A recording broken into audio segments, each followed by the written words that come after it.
Bienvenue dans cette nouvelle édition du Non-Stop Info. Au sommaire, la première édition de la conférence Believe in Africa Day aura lieu le 3 août prochain à Washington, D.C. Un événement auquel prendront part chefs d'État et de gouvernement, opérateurs publics et privés et investisseurs. Au Mali, l'opposition milite pour la mise en place d'une nouvelle forme de gouvernance, une requête consécutive à la définition d'une nouvelle feuille de route pour les négociations de paix. Et puis, journée de la femme africaine. Ce jeudi 31 juillet, à l'occasion de dresser un bilan annuel des avancées en termes de droits des femmes sur le continent. La conférence Believe in Africa Day se tiendra le 3 août prochain à Washington, D.C. Cette initiative de la diaspora africaine aux États-Unis, soutenue par l'Union africaine et Africa 24, sera parrainée par le chef de l'État camerounais Paul Biya. Un événement qui se tiendra en marge du sommet États-Unis-Afrique, prévu les 5 et 6 août prochains et qualifié d'historique par le président Barack Obama. Écoutons-le. La semaine prochaine aura lieu un événement historique. Il s'agit du sommet Afrique-États-Unis. Près d'une cinquantaine de chefs d'État et de gouvernement d'Afrique participeront à ce sommet.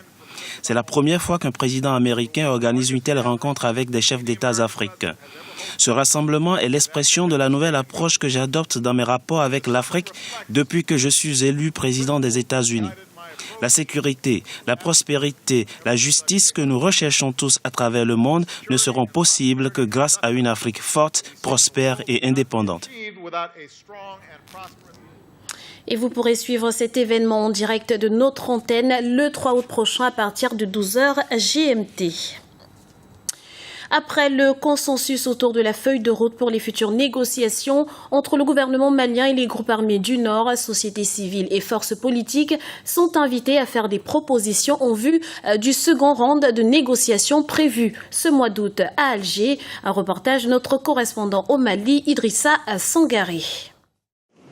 L'opposition malienne salue le début du processus de paix et appelle à une réforme du système administratif malien en allant vers une régionalisation. Le principal négociateur des accords de Ouagadougou du 18 juin 2013, Djebile Dramé, accuse le retard enregistré par les autorités maliennes à mettre en place un processus politique, mais également la tentative manquée de l'armée malienne qui a mis le pays dans une position de faiblesse. Jamais le leadership malien n'a été autant faible.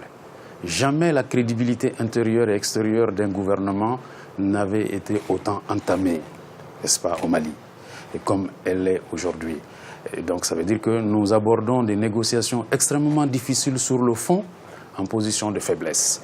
Et j'espère que la solidarité de l'Afrique et du reste du monde nous permettra de rappeler aux groupes armés qu'ils ont pris des engagements à Ouagadougou en juin 2013. Pour Djebile Dramé, le Mali doit aller au-delà de la décentralisation. Les différentes localités doivent être dotées d'institutions régionales avec des représentants élus pour assurer le développement de la région. Il est important que nous fassions des propositions hardies pour résoudre sur la durée la crise du Nord.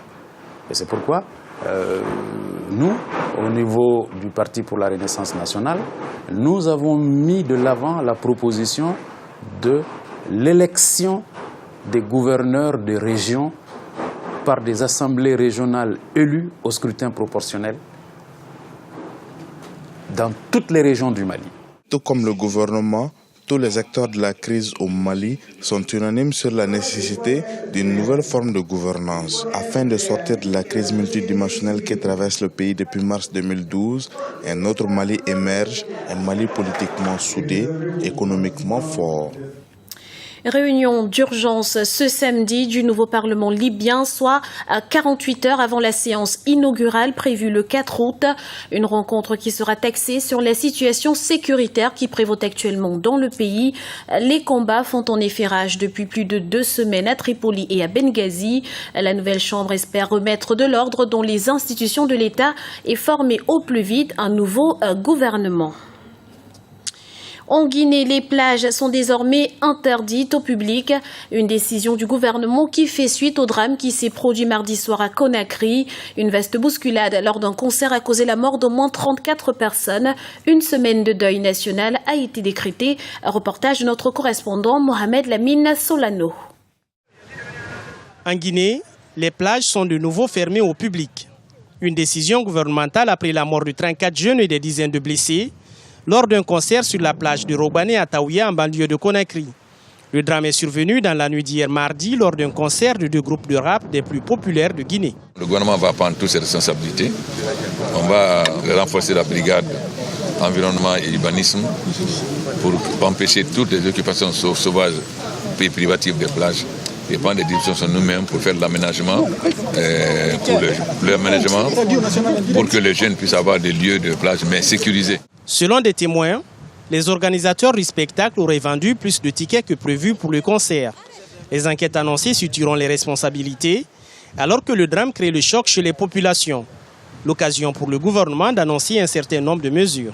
Le 4 avril passé, le gouverneur a pris la même mesure, adressée à toutes les autorités, pour que chacun prenne des responsabilités, pour que ce qui s'est passé l'année dernière ne se répète plus.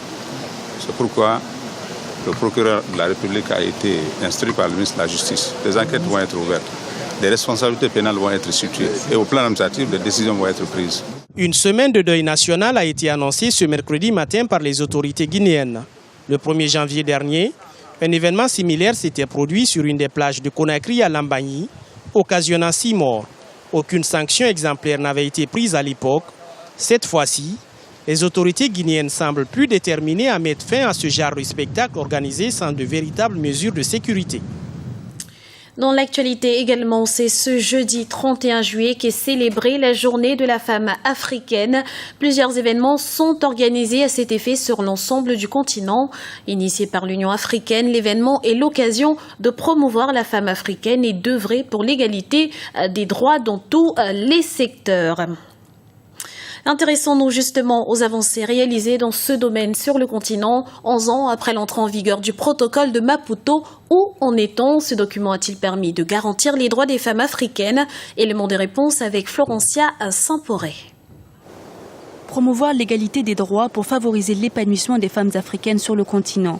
C'est l'ambition du protocole de la Charte africaine des droits de l'homme et des peuples relatifs aux droits des femmes, adopté à Maputo en avril 2003. La femme africaine est très intelligente, elle est obstinée, elle est persévérante, mais elle manque de disponibilité. Pour les leaders africaines, le développement du continent africain passe par la promotion de toutes ses potentialités grâce à ce protocole. Comme vous le savez, il y a toujours eu une compétition entre les cultures commerciales et exportées et l'agriculture vivrière. Et nos États n'ont pas suffisamment investi dans ce secteur. Et il se trouve que ce qu'on appelle l'agriculture familiale, qui reste entre les mains de ce qu'on appelle la petite paysannerie, mais aussi les femmes. Le protocole de la Charte africaine des droits de l'homme et des peuples en ce qui concerne les femmes a permis depuis une amélioration de la condition des femmes, dont 46% sont au Sénat au Rwanda et 56% députés au Burundi. Mais le protocole doit être approfondi, notamment pour réduire les disparités salariales qui existent entre les femmes et les hommes. Ce journal a été réalisé par l'ensemble de la rédaction. Merci de l'avoir suivi. Retrouvez dans un instant une nouvelle édition du Non-Stop Info sur Africa 24.